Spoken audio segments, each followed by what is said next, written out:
ಅವರೆಕಾಯಿ ಸೀಸನ್ ಮುಗ್ದೋಗ್ತಾ ಇದೆ. ಬೇಗ ಈ ಸ್ನ್ಯಾಕ್ಸ್ ಒಂದ್ಸಲ ಟ್ರೈ ಮಾಡಿಬಿಡಿ.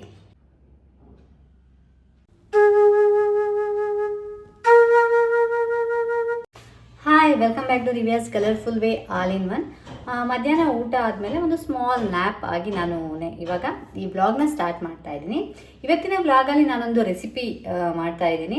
ಆ್ಯಕ್ಚುಲಿ ಇದು ಫಸ್ಟ್ ಟೈಮ್ ಅಲ್ಲ, ನಾನು ಹಿಂದೆನೂ ಇದನ್ನು ಮಾಡಿದ್ದೆ ಈ ರೆಸಿಪಿನ. ಬಟ್ ಫುಲ್ ವಿಡಿಯೋ ಅಪ್ಲೋಡ್ ಮಾಡಿರಲಿಲ್ಲ, ಶಾರ್ಟ್ಸಲ್ಲಿ ಹಾಕಿದ್ದೆ. ಕೆಲವೊಂದು ಕಮೆಂಟ್ಸ್ಗಳು ಬಂತು, ಕರೆಕ್ಟಾಗಿ ಬರ್ತಿಲ್ಲ ಹೇಗೆ ಅನ್ನೋ ರೀತಿ. ಹಾಗಾಗಿ ನಾನಿವತ್ತು ಫುಲ್ ವಿಡಿಯೋ ನೀಟಾಗಿ ಮಾಡಿಬಿಟ್ಟು ತೋರಿಸ್ತಾ ಇದ್ದೀನಿ.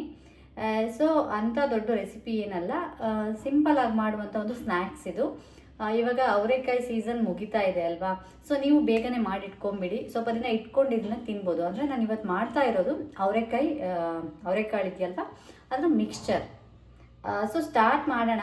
ಆ್ಯಕ್ಚುಲಿ ಅವರೆಕಾಯಿ ಬ್ಯಾಂಗ್ಳೂರಲ್ಲಿ ಎಲ್ಲರಿಗೂ ಗೊತ್ತಿರುತ್ತೆ, ಯಾಕಂದರೆ ತುಂಬ ಫೇಮಸ್ ಅವರೆಕಾಯಿ ಸೀಸನಲ್ಲಂತೂ ಎಲ್ಲರ ಮನೇಲಿ ಅವರೆಕಾಯಿ ಉಪ್ಪಿಟ್ಟು, ಅವರೆಕಾಯಿ ರೈಸ್ ಬಾತು, ಅವರೆಕಾಯಿ ಸಾಂಬಾರು, ಬೇಳೆ ಸಾರು ಅದೆಲ್ಲ. ಬಟ್ ಆ್ಯಕ್ಚುಲಿ ನಮ್ಮ ಮಲೆನಾಡಲ್ಲಿ ಅವರೆಕಾಯಿ ಅಂದರೆ ನಾರ್ಮಲ್ ಎಲ್ಲ ವೆಜಿಟೇಬಲ್ಸ್ ಥರನೇ. ಅಲ್ಲಿ ಬೇಳೆ ಅಂದರೆ ಗೊತ್ತೇ ಇಲ್ಲ. ಆ್ಯಕ್ಚುಲಿ ಅಲ್ಲಿ ಮಲೆನಾಡಲ್ಲಿ ಹೇಗೆ ಅಂದರೆ ಅವರೆಕಾಯಿ ತಂದು ಸುಲಿದು ಸಾಂಬಾರು, ಡೈರೆಕ್ಟಾಗಿ ಸಾಂಬಾರು ಮಾಡೋದು, ಬೇಳೆ ಎಲ್ಲ ಮಾಡಲ್ಲ. ಹಾಗಾಗಿ ಈ ವಿಡಿಯೋ ಮಾಡ್ತಾ ಇದ್ದೀನಿ. ಅಲ್ಲಿರೋರಿಗೆಲ್ಲ ಹೇಗೆ ಬೇಳೆ ಮಾಡೋದು ಹೇಗೆ, ಅದರಿಂದ ಮಿಕ್ಸ್ಚರ್ ಹೇಗೆ ಮಾಡೋದು ಅದನ್ನು ಗೊತ್ತಾಗುತ್ತೆ. ಹಾಗೆ ಕಂಪ್ಲೀಟಾಗಿ ನಾನು ಈ ವಿಡಿಯೋನ ಮಾಡ್ತಾ ಇದ್ದೀನಿ. ಸೊ ಇವಾಗ ಸ್ಟಾರ್ಟ್ ಮಾಡೋಣ ಬನ್ನಿ. ಇಲ್ಲೇ ಮನೆ ಹತ್ರ ಅವರೆಕಾಯಿ ಮಾರ್ಕೊಂಡು ಬಂದಿದ್ರು, 100 ರೂಪಾಯಿಗೆ 2 kg ಅಂತ ಹೇಳಿಬಿಟ್ಟು ನಾವಿಲ್ಲೇ ತೊಗೊಂಡ್ವಿ. ಚೆನ್ನಾಗಿತ್ತು ಅವರೆಕಾಯಿ. ಮೊದಲಿಗೆ ನಾನು ಅವರೆಕಾಯಿನೆಲ್ಲ ಬಿಡಿಸ್ಕೊಳ್ತಾ ಇದ್ದೀನಿ. ಅವರೆಕಾಯಿ ಬಿಡಿಸ್ಕೊಳ್ಬೇಕಾದ್ರೆ ನಾನೇನು ಮಾಡ್ತೀನಿ ಅಂದರೆ, ಈ ಎಳೆದಿರುತ್ತಲ್ವ ಅದನ್ನೆಲ್ಲ ಒಂದು ಕಡೆ ಸಪ್ರೇಟ್, ಮತ್ತು ಚೆನ್ನಾಗಿ ಬಲ್ತಿರೋದನ್ನ ಸಪ್ರೇಟ್, ಆ ರೀತಿಯಾಗಿ 2 ಡಿವೈಡ್ ಮಾಡ್ಕೊಂಡು ಬಿಡ್ತೀನಿ. ಇವತ್ತು ನಾವು ತೊಗೊಂಡಿದ್ರಲ್ಲಿ ಎಳೆ ಅವರೆಕಾಯಿ ಜಾಸ್ತಿ ಇತ್ತು, ಮತ್ತು ಬಲ್ತಿರೋದು ಸ್ವಲ್ಪ ಕಡಿಮೆ ಇತ್ತು. 2 ಒಟ್ಟು ಹಾಕ್ಕೊಂಡು ಕೊನೆಗೆ ಕೆಲವರು ಸಪ್ರೇಟ್ ಮಾಡ್ಕೊಳ್ತಾರೆ.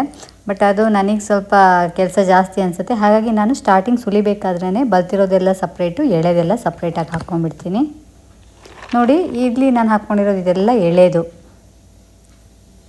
ಮತ್ತು ಇದು ಬಲ್ತಿರೋದು. ಚೆನ್ನಾಗಿ ಬಲ್ತಿದೆ ಇದು, ನೀವೆರಡು ನೋಡ್ಬೋದು. ಎಳೆದು ನೋಡಿ ಚಿಕ್ಕ ಚಿಕ್ಕದಾಗಿದೆ, ಬಲ್ತಿರೋದು ಇಲ್ಲಿದೆ. ಎಳೆದನ್ನ ಡೈರೆಕ್ಟಾಗಿ ಉಪ್ಪಿಟ್ಟು ಅದಕ್ಕೆಲ್ಲ ಯೂಸ್ ಮಾಡ್ಕೋಬೋದು. ಬಲ್ತಿರೋದು ಬೇಳೆ ಮಾಡಲಿಕ್ಕೆ. ಅವರೆಕಾಯಿ ಸುಲಿಬೇಕಾದ್ರೆ ನಮಗೆ ಕೆಲವೊಬ್ರು ಗೆಸ್ಟ್ ಸಿಗ್ತಾರೆ. ಈ ಗೆಸ್ಟ್ ಅಂದರೆ ನನಗಂತೂ ತುಂಬ ಭಯ. ಈಗ ಎಳೆದನ್ನೆಲ್ಲ ಒಂದು ಬಾಕ್ಸಿಗೆ ಹಾಕಿಬಿಟ್ಟು ನಾನು ಫ್ರಿಜ್ಜಲ್ಲಿ ಎತ್ತಿರ್ತೀನಿ. ಇದರಲ್ಲಿ ನಾವು ಡೈರೆಕ್ಟಾಗಿ ಸಾಂಬಾರು ಮಾಡ್ಕೊಳ್ಬೋದು, ಉಪ್ಪಿಟ್ಟು, ರೈಸ್ ಬಾತ್ ಈ ಥರದ್ದೆಲ್ಲ ಮಾಡ್ಕೊಳ್ಬೋದು. ನೋಡಿ, ಒಂದು ಡಬ್ಬಿ ಫುಲ್ಲು ನನಗೆ ಎಳೆದು ಸಿಕ್ತು.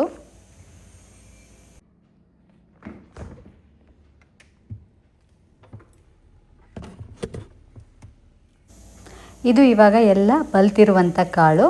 ಇದಕ್ಕೆ ನೀರು ಹಾಕಿಬಿಟ್ಟು ನೆನೆಯಕ್ಕೆ ಬಿಡಬೇಕು. ಈ ರೀತಿ ಒಂದಿನ ನೆನೆಸ್ಕೋಬೇಕು. ನೆಕ್ಸ್ಟ್ ಡೇ ಇದನ್ನು ನೀರಿಂದ ತೆಗೆದು ಈ ರೀತಿ ಮಾಡಿದ್ರೆ, ಅಂದರೆ ಇಟ್ಕಿದ್ರೆ ಕೈಯಲ್ಲಿ ಒಳಗಿರೋ ಬೀಜ ಮತ್ತು ಸಿಪ್ಪೆ ಸಪ್ರೇಟ್ ಆಗುತ್ತೆ. ಇದನ್ನು ಸಾಂಬಾರು ಮಾಡಲಿಕ್ಕೆ ಯೂಸ್ ಮಾಡ್ತಾರೆ, ಬೇಳೆ ಸಾರು ಅಂತ. ನಾನಿವತ್ತು ಮಾಡ್ತಾ ಇರೋದು ಇದ್ರ ಮಿಕ್ಸ್ಚರು. ಆ್ಯಕ್ಚುಲಿ ಅಂಗಡಿಲೆಲ್ಲ ಸಿಗುತ್ತೆ ಇದ್ರ ಮಿಕ್ಸ್ಚರ್, ನೀವು ತಿಂದಿರ್ತೀರ. ಅಂಗಡಿಲಿ ಯಾವ ಎಣ್ಣೆ ಹಾಕಿ ಹೇಗೆ ಮಾಡಿರ್ತಾರೋ ಗೊತ್ತಿರಲ್ಲ ಅಲ್ವಾ. ಸೊ ಹಾಗಾಗಿ ನಾವೇ ಮನೇಲಿ ಸೀಸನಲ್ಲಿ, ಅವರೆಕಾಯಿ ಸೀಸನಲ್ಲಿ ಮಾಡಿ ಇಟ್ಕೊಂಡ್ರೆ ಒಂದು ಸ್ವಲ್ಪ ದಿನವರೆಗೆ ತಿನ್ಬೋದು. ಆ್ಯಕ್ಚುಲಿ ಇದು ತುಂಬಾ ಟೇಸ್ಟ್ ಕೂಡ ಆಗಿರುತ್ತೆ. ನಮ್ಮನೇಲಂತೂ ಶ್ರೀಕಾಂತ್ ಅವ್ರಿಗೆ ತುಂಬಾ ಇಷ್ಟ. ಅವರೆಕಾಯಿ ಇದ್ದಕ್ದಾಗೆಲ್ಲ ಹೇಳ್ತಾನೆ ಇರ್ತಾರೆ, ನೀನು ಮಿಕ್ಸರ್ ಮಾಡಿಕೊಟ್ಟಿಲ್ಲ ಅಂತ.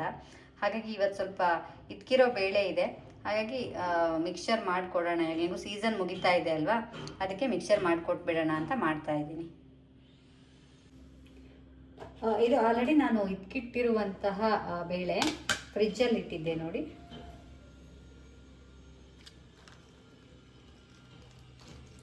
ಇದನ್ನು ನಾನಿವಾಗ ಮಿಕ್ಸರ್ ಮಾಡ್ತೀನಿ. ಫಸ್ಟು ಒಂದು ಬಾಣಲಿ ತಗೊಳ್ಳೋಣ. ಇದಕ್ಕೆ ಎಣ್ಣೆ ಹಾಕ್ಕೋಬೇಕಿವಾಗ.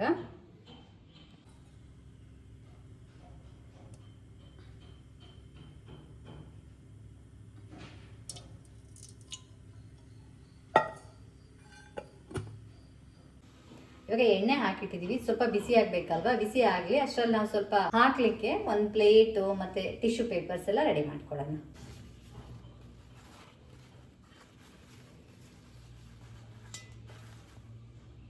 ಇವಾಗ ಎಣ್ಣೆ ಬಿಸಿ ಆಗಿದೆ, ಇನ್ನೇನಿಲ್ಲ, ಡೈರೆಕ್ಟಾಗಿ ಇದನ್ನ ಕರಿಯೋದಷ್ಟೇ.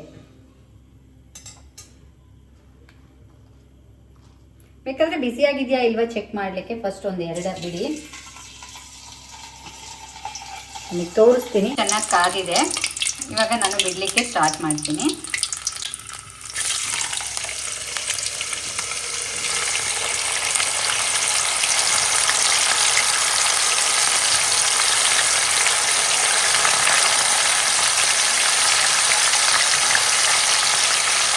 ಬಾಕ್ಸ್ ಇತ್ತಲ್ಲ, ಬಾಕ್ಸಲ್ಲಿ ಆಲ್ಮೋಸ್ಟ್ ಅರ್ಧದಷ್ಟು ನಾನು ಒಂದೇ ಸಲಕ್ಕೆ ಹಾಕ್ಕೊಂಡಿದ್ದೀನಿ. 2 ಟೈಮ್ಸಲ್ಲಿ ಕರಿಬೋದು, ಬಟ್ ಸ್ವಲ್ಪ ಟೈಮ್ ತೊಗೊಳುತ್ತೆ. ಇದು ಮೆತ್ತಗಿದೆ ಅಲ್ವಾ, ಇದು ಫುಲ್ಲು ಕ್ರಿಸ್ಪಿ ಆಗಬೇಕು, ಅಲ್ಲಿವರೆಗೆ ನಾವು ಇದನ್ನು ಚೆನ್ನಾಗಿ ಫ್ರೈ ಮಾಡಬೇಕು. ಆವಾಗವಾಗ ಕೈ ಆಡ್ತಾ ಇರಿ, ಅಡಿಗಡೆ ಇಟ್ಕೊಂಡಂಗೆ ಆಗುತ್ತೆ ಇಲ್ಲಿದ್ರೆ. ಮತ್ತು ನಾನೇನು ಇದು ಸಣ್ಣ ಫ್ಲೇಮಲ್ಲಿ ಇಟ್ಟಿಲ್ಲ, ಫುಲ್ಲು ಫ್ಲೇಮಲ್ಲಿ ಇಟ್ಕೊಂಡು ಫ್ರೈ ಮಾಡ್ತಾ ಇದ್ದೀನಿ. ನೋಡಿ, ಇದು ಇನ್ನೂ ಸಾಫ್ಟ್ ಆಗೇ ಇದೆ, ಫುಲ್ ಕ್ರಿಸ್ಪಿ ಆಗಬೇಕು, ಅಲ್ಲಿವರೆಗೆ ನಾವು ಇದನ್ನು ಫ್ರೈ ಮಾಡಬೇಕು. ನಾನು ಎಷ್ಟು ಟೈಮ್ ತೊಗೊಳ್ತು ಕ್ರಿಸ್ಪಿ ಆಗಲಿಕ್ಕೆ ಫುಲ್ ಫ್ಲೇಮಲ್ಲಿ ಅಂತ ಕೂಡ ನಿಮಗೆ ಹೇಳ್ತೀನಿ. ಯಾಕಂದರೆ ಇದೇ ಡೌಟ್ ಇದ್ದಿದ್ದು, ಯಾಕಂದರೆ ಎಷ್ಟೊತ್ತು ಫ್ರೈ ಮಾಡಿದರೂ ಅದು ಕ್ರಿಸ್ಪಿನೇ ಆಗ್ತಾ ಇಲ್ಲ, ಸಾಫ್ಟ್ ಆಗಿದೆ ಅಂತ ಕಮೆಂಟ್ಸ್ ಬಂದಿತ್ತು. ಅದಕ್ಕೋಸ್ಕರ ನಾನು ಇವತ್ತು ನಿಮಗೆ ಸಮಯವನ್ನು ಅಂದರೆ ಟೈಮ್ನ ಕೂಡ ತಿಳಿಸ್ತಾ ಇದ್ದೀನಿ. ಫುಲ್ ಫ್ಲೇಮ್ ಇಟ್ಕೊಂಡು ಮಾಡಿದಾಗ ಎಷ್ಟು ಟೈಮಲ್ಲಿ ಇದು ಕ್ರಿಸ್ಪಿ ಆಗುತ್ತೆ ಅಂತ ಟೈಮ್ ಕೂಡ ತಿಳಿಸ್ಕೊಡ್ತಾ ಇದ್ದೀನಿ. ಇವಾಗ ಕ್ರಿಸ್ಪಿ ಆಗಲಿಕ್ಕೆ ಸ್ಟಾರ್ಟ್ ಆಗ್ತಾ ಇದೆ. ನೋಡಿ, ಇವಾಗ ಕ್ರಿಸ್ಪಿ ಆಗ್ಲಿಕ್ಕೆ ಸ್ಟಾರ್ಟ್ ಆಗ್ತಿದೆ, ಬಟ್ ಇನ್ನೂ ಇದು ಕ್ರಿಸ್ಪಿ ಆಗಿಲ್ಲ. ಇನ್ನೂ ಸ್ವಲ್ಪ ಟೈಮ್ ಫ್ರೈ ಮಾಡಬೇಕು. ಲಾಸ್ಟ್ ಟೈಮ್ ಆ್ಯಕ್ಚುಲಿ ನಾನು ಅವರೆಕಾಳು ಮಿಕ್ಸ್ಚರ್ ಮಾಡುವಂಥ ಒಂದು ಶಾರ್ಟ್ ವಿಡಿಯೋ ಮಾಡಿದಾಗ ತುಂಬಾ ವ್ಯೂಸ್ ಬಂದಿತ್ತು. ಅದಕ್ಕೆ ಮತ್ತೆ ಮಾಡ್ತಾ ಇದ್ದೀನಿ. ಕಮೆಂಟ್ಸ್ ಕೂಡ ಬಂದಿತ್ತು ಮತ್ತು ತುಂಬ ಜನ ಕೇಳಿದರು ಡೈರೆಕ್ಟಾಗಿ ಕೂಡ ಕ್ರಿಸ್ಪಿ ಬರ್ತಾ ಇಲ್ಲ ಅಂತ. ಸೊ ಅದೇ ಕಾರಣಕ್ಕೋಸ್ಕರ ಇವಾಗ ಫುಲ್ ಡೀಟೇಲ್ ಆಗಿ ಲಾಂಗ್ ವಿಡಿಯೋ ಮಾಡ್ತಾ ಇದ್ದೀನಿ. ನೋಡಿ, ಇವಾಗ ಕಲರ್ ಚೇಂಜ್ ಆಗ್ತಾ ಇದೆ, ನೋಡಲಿಕ್ಕೂ ಸ್ವಲ್ಪ ಗಟ್ಟಿ ಅಂದರೆ ಕ್ರಿಸ್ಪಿ ಆಗಿರೋ ರೀತಿ ಇದೆ. ಸೊ ನಾನು ಸ್ವಲ್ಪ ಫ್ಲೇಮ್ನ ಸಣ್ಣ ಮಾಡ್ಕೊಳ್ತೀನಿ, ಯಾಕಂದರೆ ಸೀದೋಗೋ ಚಾನ್ಸಸ್ ಇರುತ್ತೆ.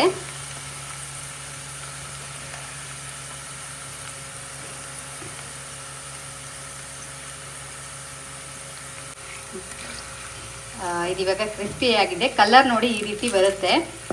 ನಿಮಗೆ ಡೌಟ್ ಇದ್ದರೆ ನೀವು ಒಂದು ತೆಗೆದು ತಿಂದು ನೋಡಿಬಿಡಿ. ನಾನು ಸಮ್ಟೈಮ್ಸ್ ಹಾಗೆ ಮಾಡ್ತೀನಿ, ಒಂದು ತಗೊಂಡು ತಿಂದು ನೋಡಿಬಿಡ್ತೀನಿ, ಆವಾಗ ಗೊತ್ತಾಗುತ್ತೆ ಕ್ರಿಸ್ಪಿ ಆಗಿದೆ ಅಂತ. ಸೊ ಇವಾಗ ಇದು ಕರೆಕ್ಟಾಗಿ ಕ್ರಿಸ್ಪಿಯಾಗಿ ಬಂದಿದೆ. ಇದನ್ನ ಇವಾಗ ತೆಗೆದು ನಾನೊಂದು ಟಿಶ್ಯೂ ಪೇಪರ್ ಮೇಲೆ ಹಾಕ್ಕೊಳ್ತೀನಿ.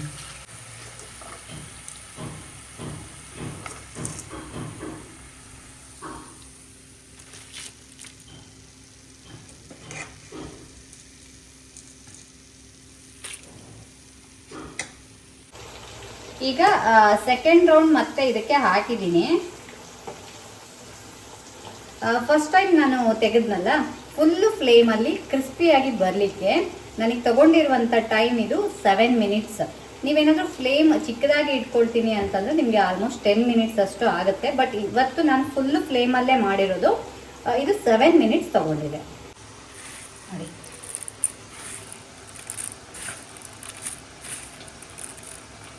ನೋಡಿ, ಇಷ್ಟು ಕ್ರಿಸ್ಪಿಯಾಗಿ ಬಂದಿದೆ. ಲಾಸ್ಟ್ಗೆ ತೆಗಿಯೋಕ್ಕಿಂತ ಮುಂಚೆ ಸ್ವಲ್ಪ ಕರಿಬೇವನ್ನ ಇದಕ್ಕೆ ಹಾಕ್ಕೊಂಡು ನಾವು ತಗೋಬೇಕು. ಕರಿಬೇವನ್ನ ಹಾಕ್ಕೊಳ್ತಾ ಇದ್ದೀನಿ ಇದಕ್ಕೆ ಲಾಸ್ಟಿಗೆ. ಸ್ವಲ್ಪ ಪಟ ಸಿಡಿಯುತ್ತೆ, ಸ್ವಲ್ಪ ಕೇರ್ಫುಲ್ಲಾಗಿ ಹಾಕಬೇಕು.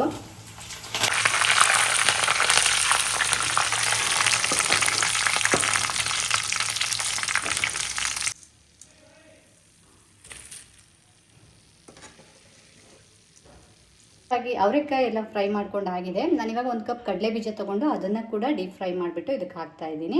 ಕಡಲೆ ಬೀಜ ಹಾಕಬೇಕಾದ್ರೆ ಸ್ವಲ್ಪ ಕೇರ್ಫುಲ್ಲು, ಯಾಕಂದರೆ ಸಿಡಿಯುತ್ತೆ.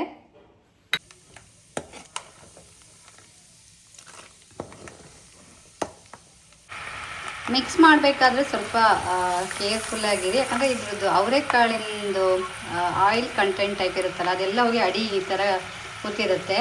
ಸ್ವಲ್ಪ ಕಲಿಸ್ಲಿಕ್ಕೆ ಕಷ್ಟ ಆಗುತ್ತೆ, ಅಂಟ್ಕೊಂಡ್ಬಿಡುತ್ತೆ. ಸ್ವಲ್ಪ ನಿಧಾನಕ್ಕೆ ನೋಡಿಕೊಂಡು ಮಾಡಿ. ಈಗ ಕಡಲೆ ಬೀಜ ಫ್ರೈ ಆಗಿದೆ, ಇದನ್ನು ನಾನು ಅವರೆಕಾಳು ಜೊತೆ ಸೇರಿಸ್ಕೊಳ್ತೀನಿ.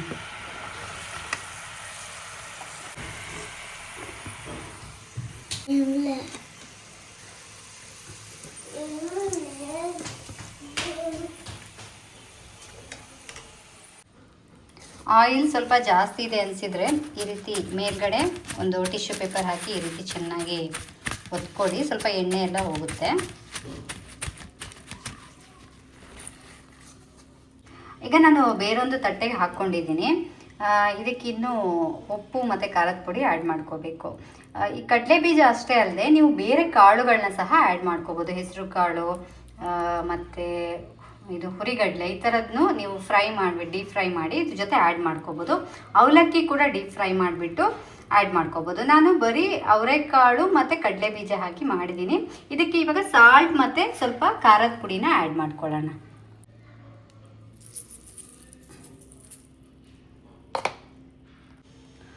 ನಾನೊಂದು ಮೀಡಿಯಮ್ ಆಗಿ ಉಪ್ಪು ಖಾರ ಹಾಕ್ಕೊಂಡಿದ್ದೀನಿ. ನಿಮಗೆ ಎಷ್ಟು ಬೇಕೋ ಅಷ್ಟು ಉಪ್ಪು ಖಾರವನ್ನು ಆ್ಯಡ್ ಮಾಡ್ಕೊಳ್ಳಿ. ಇದನ್ನು ಇವಾಗ ಚೆನ್ನಾಗಿ ಮಿಕ್ಸ್ ಮಾಡ್ಕೋಬೇಕು.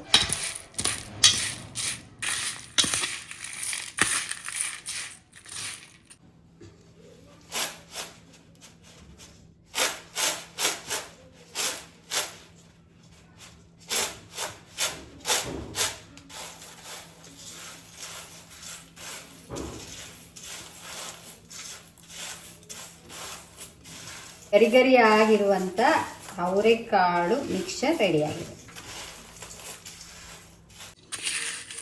ನೋಡಿ. ಅವರೆಕಾಳು ಮಿಕ್ಸ್ಚರ್ ಇವಾಗ ರೆಡಿಯಾಗಿದೆ.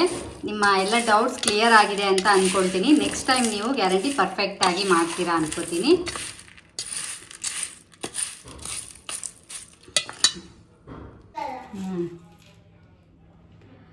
ಇವಾಗ ಟೇಸ್ಟ್ ಮಾಡ್ತಾ ಇದ್ದೀನಿ.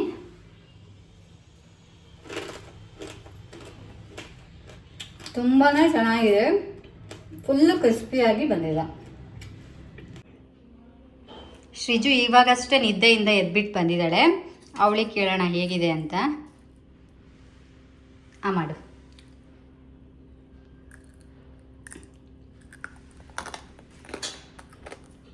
ಹೇಗಿದೆ? ಚೆನ್ನಾಗಿದೆ. ಕ್ರಿಸ್ಪಿ ಇದೆಯಾ? ಕಡುಮ್ ಕುಡುಮ್ ಅನ್ನತ್ತಾ?